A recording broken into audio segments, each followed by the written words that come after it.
وہ کہتا ہوں کہ یہ جو میلاد کا لفظ ہے یہ تو عربی زبان کا لفظ ہے، تو اس کو اردو میں یوم پیدائش کہتے ہیں اور انگلش والے برتھ ڈے کہتے ہیں۔ تو کسی کی برتھ ڈے پہ جانے کا آپ کو اتفاق ہوتا ہے تو خالی ہاتھ جاتے ہیں یا کوئی تحفہ لے کے جاتے ہیں؟ تو کبھی خالی ہاتھ نہیں جاتے۔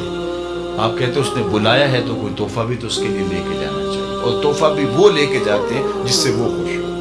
بچہ ہے تو کھلونے لے جاتے ہیں، کوئی جوان ہے تو مٹھائی لے جاتے ہیں، بوڑھا ہے تو کوئی کتاب لے جاتے ہیں، اس کے مزاج کی مطابقت میں جاتے ہیں۔ کبھی ایسا تو نہیں ہوا کسی بوڑھے کی سالگرہ پہ گئے ہوں اور آپ کھلونے لے گئے ہوں، ایسا تو نہیں ہوتا۔ آپ کہتے ہیں جس سے وہ خوش ہوگا، جو اس کے مزاج کی مطابقت میں ہے، وہ پیش کریں۔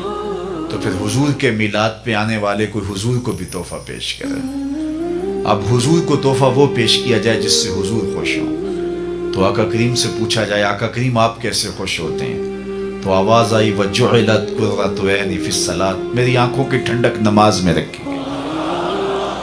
تو حضور علیہ السلام کے نام سے سجنے والی محافل اور مجالس کا نتیجہ یہ ہے کہ اگر بدقسمتی سے ہمیں نماز سے محرومی ہے تو پھر 5 گانا نماز کا تحفہ ہم پیش کریں کہ آقا آپ کے نام پہ جمع ہوئے ہیں تو آج کے بعد نماز نہیں چھوڑیں۔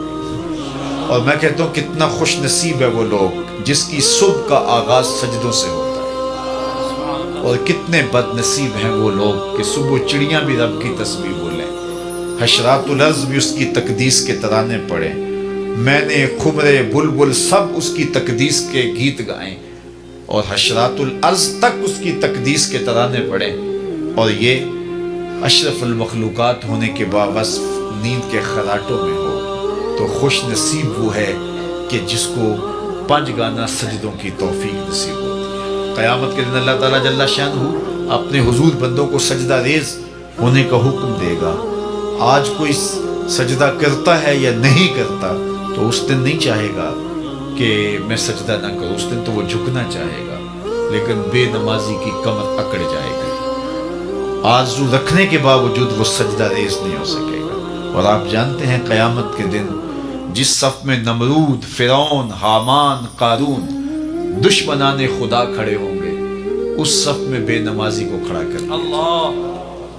کوئی شخص یہ گوارا کرتا ہے جہاں اللہ اس کے رسول کے دشمن کھڑے ہوں میں بھی وہاں، اور اس صف پہ رحمتیں نہیں لعنتیں برس رہی ہوں، تو کیا بد نصیبی ہوگی ان لوگوں کے لیے جنہیں سجدوں کی توفیق نہیں۔ میں بار بار کہتا ہوں کہ جب اللہ کسی سے ناراض ہوتا ہے رزق نہیں چھینتا، آب و دانہ بند نہیں کرتا، چاند سورج کو اس کے آنگن میں روشنی ڈالنے سے روکتا نہیں، ہواؤں کو آکسیجن کو نہیں روکتا۔ جب اللہ کسی سے ناراض ہو جاتا ہے سجدے کی توفیق چھین لیتا، اسے اپنے حضور جھکنے کی توفیق نہیں دیتا۔ تو اس کی جناب سے سجدوں کی توفیق مانگو۔ خوش نصیب ہیں وہ لوگ جو اپنے زندگی کو سجدوں سے آباد رکھتے ہیں۔ زندگی آمد برائے بندگی، زندگی بے بندگی شرمندگی۔